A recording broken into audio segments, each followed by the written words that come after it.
At the last election, Californians rejected a massive expansion of the rent control programs within the state. However, the governor signed into law restrictions on landlords that have to do with security deposits, the fees they charge, and they want to require landlords to report tenant credit history to credit bureaus.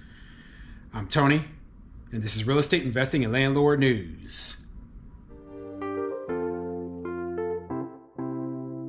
All right, so I have good news coming out of the state of California. The people there obviously still have a little bit of common sense, and they rejected a massive expansion of rent control within the state at the last election. Okay, so obviously rent control is a bad thing.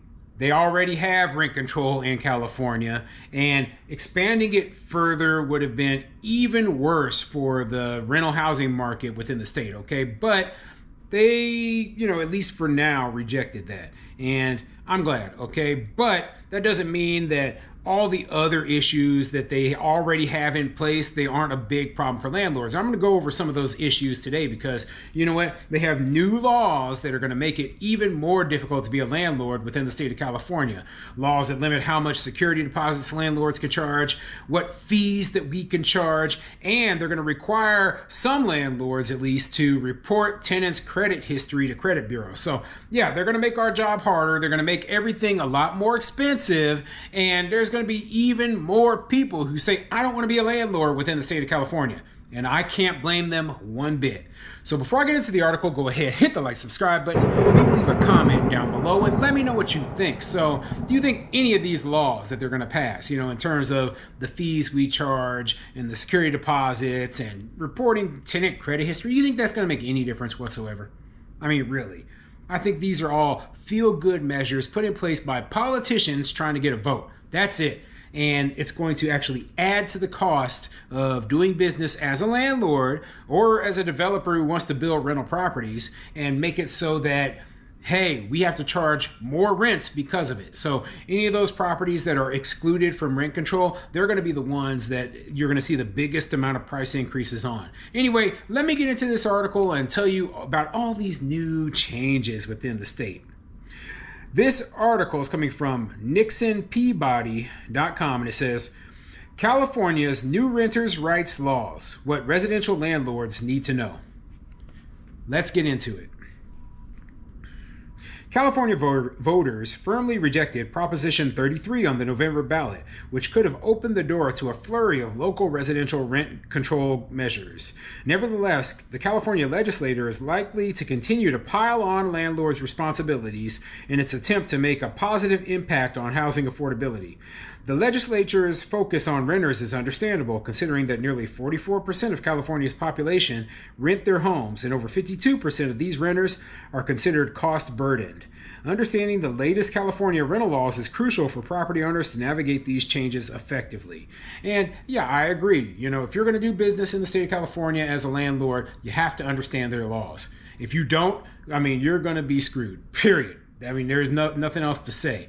And I hate hearing stories about these landlords getting taken advantage of out there, but that's part of the problem. When you have so many layers of government, so many different sets of laws and rules, laws constantly changing, it is darn near impossible even to keep up with it. It's hard, even here in a landlord-friendly state, to keep up with the changes in laws.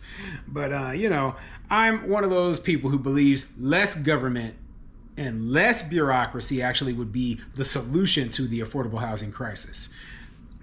In September, California Governor Gavin Newsom signed a slate of new laws aimed at addressing various aspects of the state's housing crisis. Among them, a trio of bills focused on California residential tenant rights. We summarize key insights from these bills and their impact on landlords. So I'll go briefly over this. The article's kind of long, so you'll get the gist of it. Okay, so the first thing they're going to go over is the whole security deposit issue.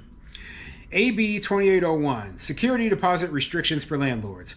Security deposits represent a substantial upfront commitment for many renters, and AB 2801 is putting claims against these security deposits under more scrutiny.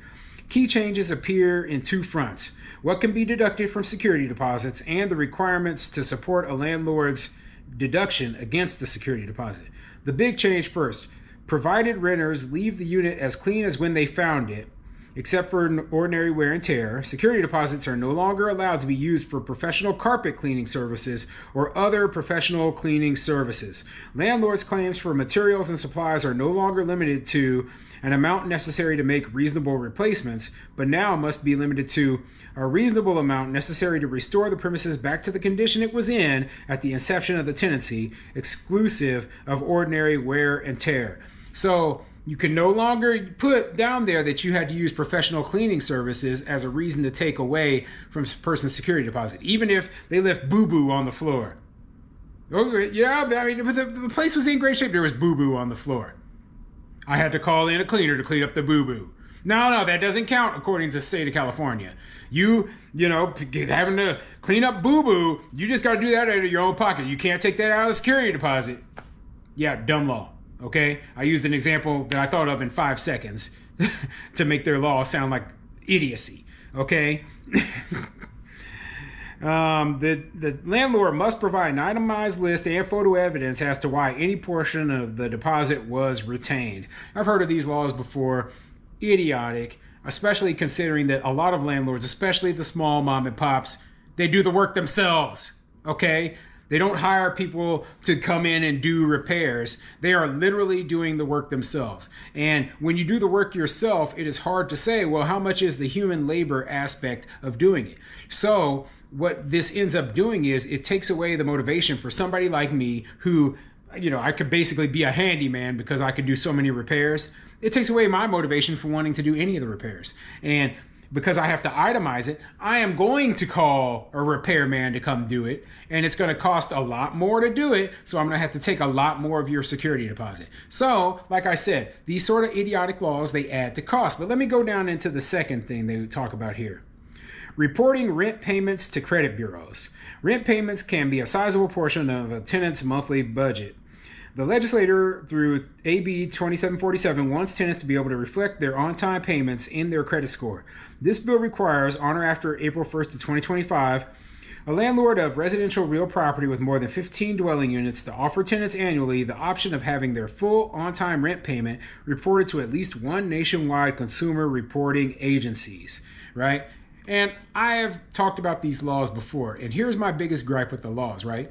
I don't want to only send these credit agencies your on-time, good, credit information. I want to send all the bad information, all the tenants who paid me late. You know, like every time you pay your credit card late, your credit score takes a ding. Every time you pay your car payment late, your credit score takes a ding. Okay, all the other people that you owe and you pay late to, guess what? It's negative. It looks bad on you. And so as a landlord, if I'm required to report the good stuff, I want to be able to report the bad stuff too. I will do it for free if I can, tear up a tenant's credit, because they are a garbage tenant and they are constantly paying me late. Or maybe it will work in a way that actually motivates the tenants to pay on time. But I don't want to be able to take on additional reporting requirements and then the tenant is paying me late and I can't do it. I can't send that over to them. That's ridiculous. Okay. Now, maybe I'm reading this law incorrectly, but maybe you are able to do that, but it doesn't say that here in the article. But let me skip down to the third and final thing. SB 611, limiting fees and charges. In the age of inflation, add-on or junk fees have become a target issue.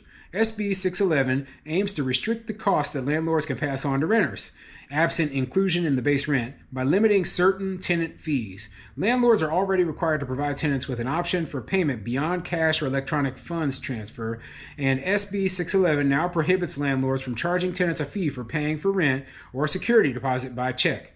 Landlords are also prohibited from charging a fee in connection with certain notices to quit and notices regarding the landlord's intent to terminate a month-to-month tenancy.